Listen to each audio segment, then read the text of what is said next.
I Know What You Did Last Summer is one of the most iconic horror movies of the 90s.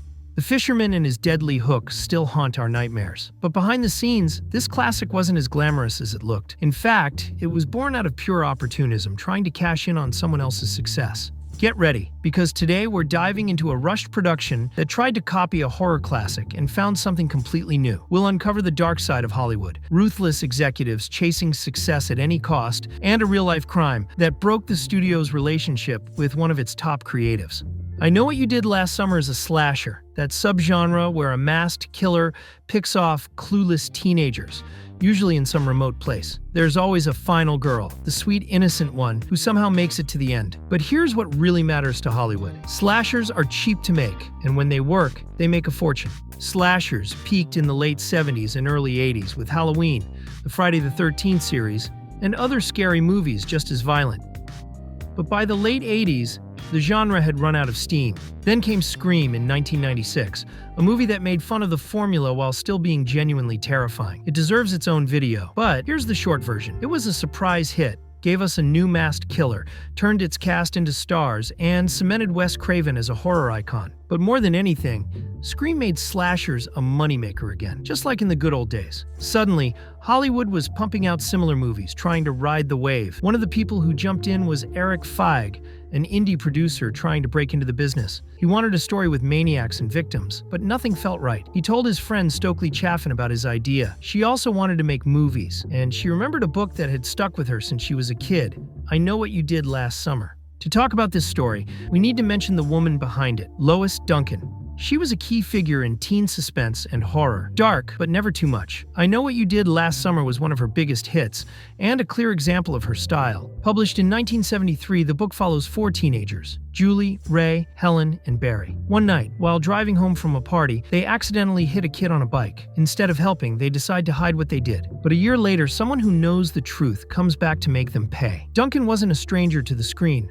Her first book adaptation was Summer of Fear, a TV movie directed by Wes Craven. Still, she preferred to stay away from the industry. So when Feig approached her to adapt I Know What You Did Last Summer, she just wanted to be done with it. She sold the rights for $150,000 and gave up all creative control, a choice she'd later come to regret. With the rights secured, Feig and Chaffin pitched the project to Mandalay Pictures, a small company with a distribution deal at Columbia. The executives walked into the meeting with zero excitement, until the producers shared their big idea, turned Duncan's slow-burn thriller into a slasher, Scream style. Now they were all in, and to make sure it worked, they brought in Scream's writer, Kevin Williamson. He was given full creative control, as long as the story included a mysterious, deadly figure. Williamson said yes, but he didn't want to repeat Scream. This time, he dropped the irony and went for a classic slasher vibe. He took inspiration from Prom Night in the House on Sorority Row, where the characters carry dark secrets. He also pulled from the urban legend of the Hook, the one about a couple being stalked by a killer with a hook for a hand.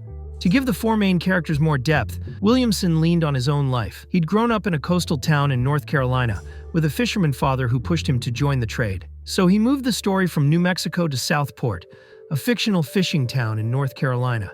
And Ray, he became a kind of stand-in for Williamson, since in the film, he's the one who comes from a fishing family. Williamson's script won over Feig, Chaffin, and the Mandalay executives. They gave it a $17 million budget and locked in a release date for October 1997. Since it was still early in the year, pre-production kicked off at full speed. Next up, finding a director, someone talented, fast, and low-cost.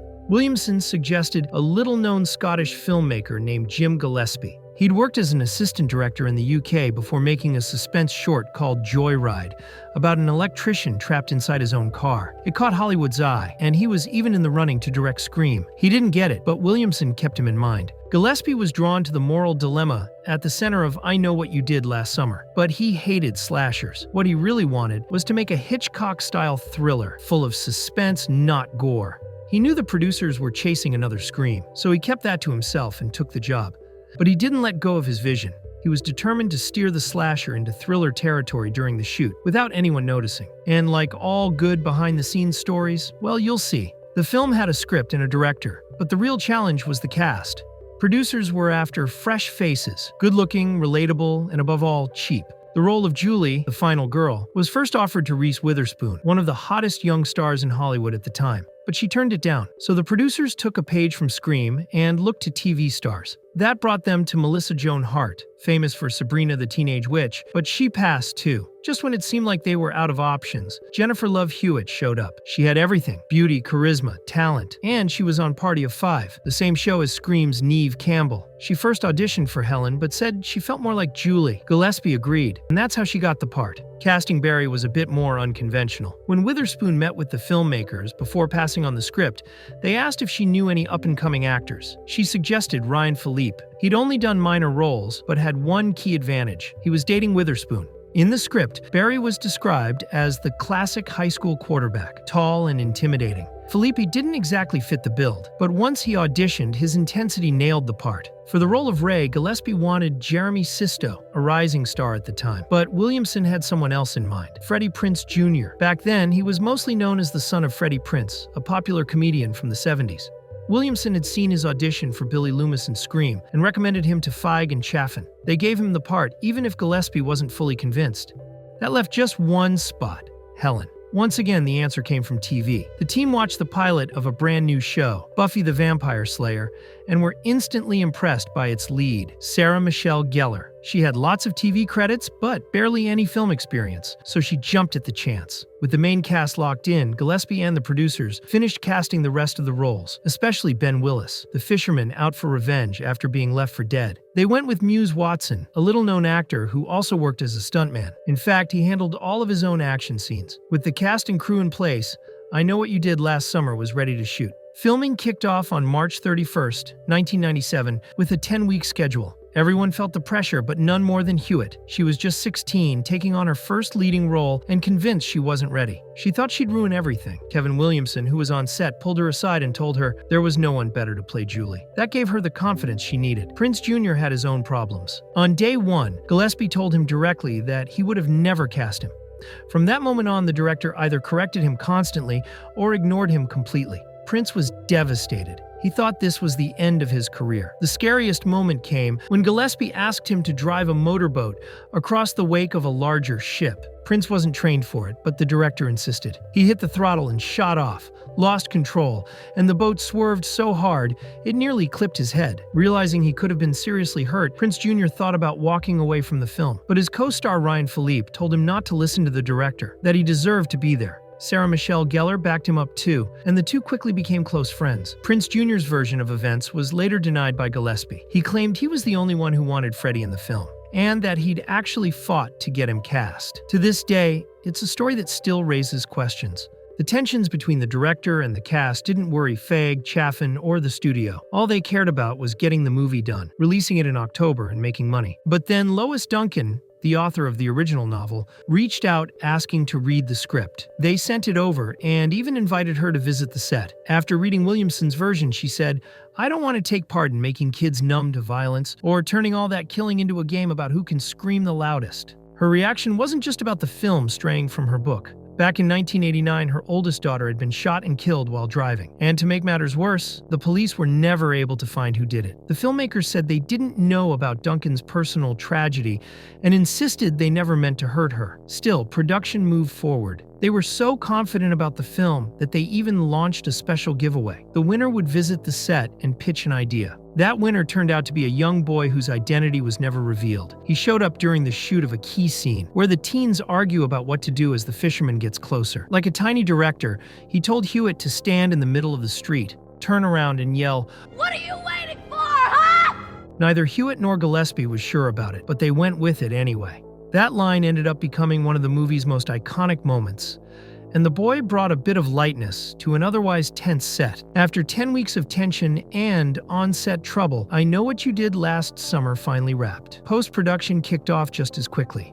But remember, Gillespie hadn't just had a rough time on set. He was still holding on to his idea of turning the slasher into a thriller. And that's when things started to fall apart. As we mentioned earlier, Gillespie wanted to make a suspenseful thriller, not a gore-filled slasher. But Feig, Chaffin, and the studio wanted blood. And when they saw the first cut, they were disappointed. The killer only took out 3 people, including Helen and Barry. So they gave Gillespie a few extra days of shooting to add another death and make Elsa's scene, Helen's sister, much more violent. Gillespie tried to defend his vision, but it was no use. The producers were in charge. He had to go along with it, though he didn't give up entirely. First, he filmed Max's death, Julie's admirer, with precise lighting, camera angles, and editing. just enough blood to hit the mark. For Elsa's scene, he only added a single shot, blood splattering against a window. He crossed his fingers, hoping it would be enough to satisfy the producers. He didn't want to get fired so close to the finish line. And luckily it worked. With the new scenes added, a fresh cut was shown to test audiences. People were into it. They liked the story, the characters, the gore, but the ending fell flat. In that version, Julie just gets an email with the message, "I still know." Gillespie was asked to shoot a new ending, and he didn't mind. He hadn't liked the original one either. So he came up with something more dramatic. Julie sees the message written on a steamy shower door, and then gets attacked by the fisherman. Now everyone was happy, but that didn't mean the trouble was over. "I Know What You Did Last Summer" was a big move for Mandalay, so they backed it with a heavy marketing push. At the top of the poster, they used the line from the creator of Scream. It was a reference to Williamson, but also a clever trick to confuse audiences. Miramax, the studio behind Scream, took legal action, saying the line made it seem like Wes Craven had directed the film. Even Williamson complained about the move, so the tagline had to be dropped. Things only got worse when the first reviews came in. Constant comparisons to Scream worked against it. Gillespie's direction was called dull and not scary enough. At that point, the dream shared by Gillespie, Williamson, and the rest of the team felt like it was slipping away fast, like a ship going under.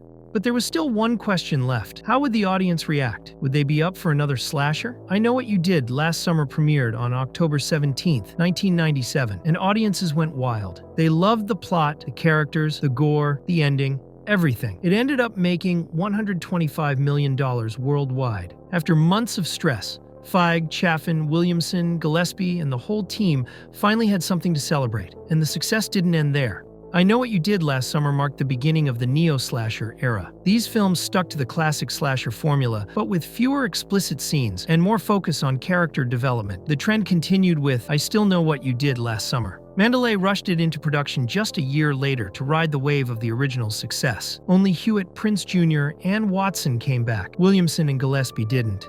The sequel did fine at the box office, but it didn't generate the same buzz. Then in 2006 came a third installment, I'll Always Know What You Did Last Summer, released straight to video.